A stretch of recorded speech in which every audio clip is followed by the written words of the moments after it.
Hello and welcome back to the channel. Today, we're diving deep into a subject that often goes unnoticed in the parenting world, but has a massive impact on a child's entire life. We're talking about emotional neglect, not in the form of abuse or abandonment, but in the simple, daily ways we fail to connect emotionally with our children. Many parents are doing their best. They provide food, clothing, school fees, and shelter. But despite all of that, children can still grow up emotionally starved. Let me ask you, have you ever paused and asked yourself, how is my child doing emotionally today? Not academically, not physically, but emotionally? This conversation isn't meant to guilt you, no. It's here to awaken us. To open our eyes to what's often silent, but deeply impactful. Because when we fail to meet our child's emotional needs, there is a hidden cost, and it often shows up years later in their adult relationships, mental health, and self-worth. Let's explore this together. Now, here are some points I need to share with you. Point 1. Understanding what emotional needs really are. Children aren't just small bodies needing food and shelter, they're entire souls, filled with feelings, questions, fears, and desires. And they rely on us, their caregivers, to help them make sense of their world. Here are the most essential emotional needs every child has. 1.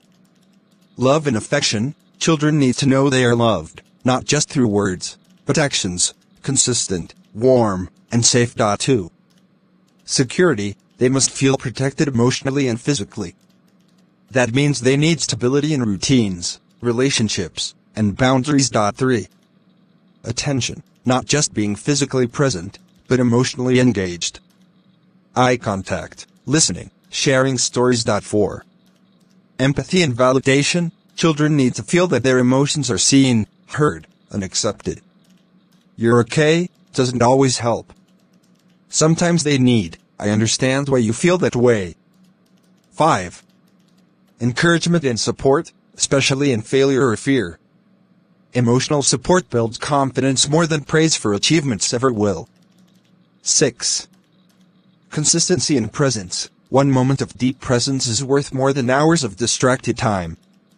Unfortunately, many of us were raised in homes where these needs were rarely met. So we don't even realize when we're missing them in our own parenting. Point 2. The everyday ways we neglect emotional needs. It's easy to assume emotional neglect only happens in broken homes or with absentee parents. But the reality is, it happens in loving homes too, through silence, busyness, and lack of awareness. Let's look at subtle forms of emotional neglect, minimizing their feelings, saying things like "stop crying" or "that's nothing to be upset about" sends the message that their emotions are invalid. Always being busy, being physically present doesn't mean emotionally connected. If we're always distracted by phones, TV, or work, our children feel invisible. Harsh correction without connection, discipline without relationship breeds rebellion or shame. Focusing only on achievements, when praise is only given for grades or performance, children learn to earn love, not receive it freely. Avoiding hard conversations. Sometimes we shy away from talking about emotions, death, fear, or change. But children need us to help them name and process these emotions. Withholding affection or praise. Some parents think affection makes children weak. But lack of affection makes them hungry for love in the wrong places. None of these behaviors may be intentional, but the damage is real. Point 3. Short-term effects of emotional neglect. You might be thinking, if I've been missing this, wouldn't I see it in my child? Yes and no. Children express emotional unmet needs in ways that don't always look emotional. Here's how it might show up: behavioral issues, tantrums, defiance, excessive crying, or withdrawal. Clinginess or extreme independence. A child either becomes desperate for attention or pushes everyone away. Lying or seeking approval, because they think they need to be perfect to earn love. Academic struggles. Not all children underperform due to intellect. Sometimes, emotional overwhelm blocks learning. Trouble sleeping or physical complaints, headaches, stomach aches, or nightmares may be signs of inner distress. Remember, children can't always say, "I'm emotionally hurting." They show it in behavior. And unfortunately, instead of seeing this as a call for connection, many parents respond with more discipline, shame, or distance, making the problem worse. Point 4. Long-term impact, the hidden cost. This is where it gets serious. A child whose emotional needs are neglected doesn't just grow out of it. They grow into it. It follows them into adulthood in heartbreaking ways. Here are some long-term effects. 1. Low self-worth. If a child feels their emotions don't matter, they start to believe they don't matter. They doubt themselves. They seek validation from others. They become people pleasers or self-sabotagers. 2. Emotional suppression. They learn to hide or numb emotions. As adults, this leads to anxiety, depression, or even substance abuse. They don't know how to process or regulate emotions, because they never had a safe space to learn. 3.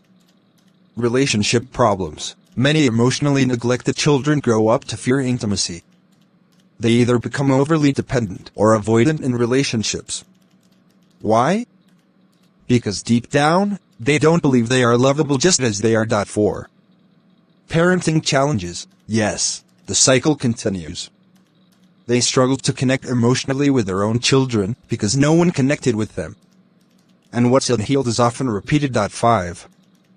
Perfectionism or performance addiction. They feel they must perform to be worthy, whether it's at work, in relationships, or even with themselves. They don't know how to rest in being enough. These effects are deep. But here's the good news. They're not irreversible. Point 5. Breaking the circle and becoming emotional available parent. Now, let's talk about what you can do, starting today. You don't have to be a perfect parent. You just need to be a present one. 1. Practice deep listening. Put the phone down. Make eye contact. Ask open-ended questions like, "How did that make you feel?" Or "What was the best part of your day?" 2. Validate their emotions, even if you disagree. Even if it seems silly. Say things like, "I understand why you're upset," or "That must have been really hard." 3. Let them feel, crying is okay. Frustration is okay. Don't rush them out of emotions, walk with them through it. 4. Apologize when you mess up. You're going to raise your voice. You're going to miss moments. But owning your mistakes teaches your child that love is safe, and repair is possible. 5. Create rituals of connection, bedtime talks, Saturday walks, or weekly check-ins. These consistent moments build trust. 6.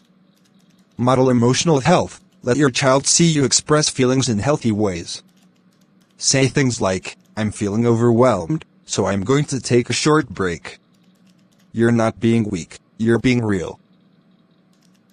Point 6. Healing your own childhood wounds. One of the hardest parts of this journey is realizing how our past affects are present.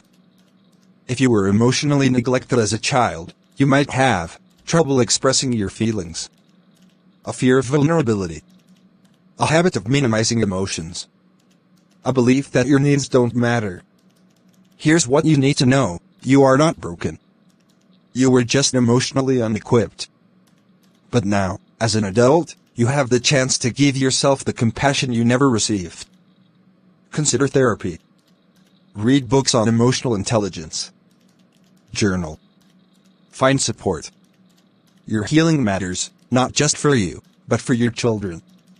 You don't have to parent from your pain, you can parent from your healing. I want you to know that it's never too late. If you've listened this far, I want to say, thank you. It means you care. It means you're ready to become the parent your child needs, not the one society demands or tradition handed down to you, but a parent who sees, hears, and nurtures their child from the inside out. The hidden cost of ignoring your child's emotional needs doesn't have to be your family's story. You can rewrite it, starting today. Start with a conversation. Start with presence. Start with a hug. Start with, "I see you." Because at the end of the day, Your child won't remember the expensive toys or perfect grades, but they will remember how you made them feel. Thank you for watching. Don't forget to like, share, and subscribe for more real, deep, and transformative parenting content.